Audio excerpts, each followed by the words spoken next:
വിശുദ്ധ യോഹന്നാൻ എഴുതിയ സുവിശേഷം അധ്യായം 1 വാക്യങ്ങൾ 14 മുതൽ 18 വരെ. വചനം മനുഷ്യനായി, വചനം മാംസമായി നമ്മുടെ ഇടയിൽ വസിച്ചു. അവന്റെ മഹത്വം നമ്മൾ ദർശിച്ചു. കൃപയും സത്യവും നിറഞ്ഞതും പിതാവിന്റെ ഏകജാതന്റേതുമായ മഹത്വം. യോഹന്നാൻ അവന് സാക്ഷ്യം നൽകിക്കൊണ്ട് വിളിച്ചു പറഞ്ഞു, ഇവനെ പറ്റിയാണ് ഞാൻ പറഞ്ഞത്. എന്റെ പിന്നാലെ വരുന്നവൻ എന്നേക്കാൾ വലിയവനാണ്, കാരണം എനിക്ക് മുമ്പ് തന്നെ അവനുണ്ടായിരുന്നു. അവന്റെ പൂർണ്ണതയിൽ നിന്ന് നാം എല്ലാം കൃപയ്ക്കുമേൽ കൃപ സ്വീകരിച്ചിരിക്കുന്നു. എന്തുകൊണ്ടെന്നാൽ നിയമം മോശ വഴി നൽകപ്പെട്ടു, കൃപയും സത്യവുമാകട്ടെ യേശു ക്രിസ്തു വഴിയുണ്ടായി. ദൈവത്തെ ആരും ഒരിക്കലും കണ്ടിട്ടില്ല.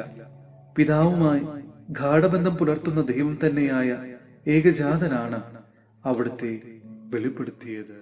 സഹോദരരെ, ഹെബ്രായർക്കുള്ള ലേഖനം അധ്യായം 1 വാക്യങ്ങൾ 1 മുതൽ 4 വരെ. ദൈവപുത്രൻ. പൂർവകാലങ്ങളിൽ പ്രവാചകന്മാർ വഴി വിവിധ ഘട്ടങ്ങളിലും വിവിധ രീതികളിലും ദൈവം നമ്മുടെ പിതാക്കന്മാരോട് സംസാരിച്ചിട്ടുണ്ട്. എന്നാൽ ഈ അവസാന നാളുകളിൽ തന്റെ പുത്രൻ വഴി അവിടുന്ന് നമ്മോട് സംസാരിച്ചിരിക്കുന്നു. അവനെ അവിടുന്ന് സകലത്തിന്റെയും അവകാശിയായി നിയമിക്കുകയും അവൻ മുഖേന പ്രപഞ്ചത്തെ സൃഷ്ടിക്കുകയും ചെയ്തു. അവൻ അവിടുത്തെ മഹത്വത്തിന്റെ തേജസ്സും സത്യയുടെ മുദ്രയുമാണ്. തന്റെ ശക്തിയുടെ വചനത്താൽ അവൻ എല്ലാറ്റിനെയും താങ്ങി നിർത്തുന്നു. പാപങ്ങളിൽ നിന്ന് നമ്മെ ശുദ്ധീകരിച്ചതിന് ശേഷം അത്യുന്നതങ്ങളിലുള്ള മഹത്വത്തിന്റെ വലത്തുഭാഗത്ത് അവൻ ഉപവിഷ്ടനായി.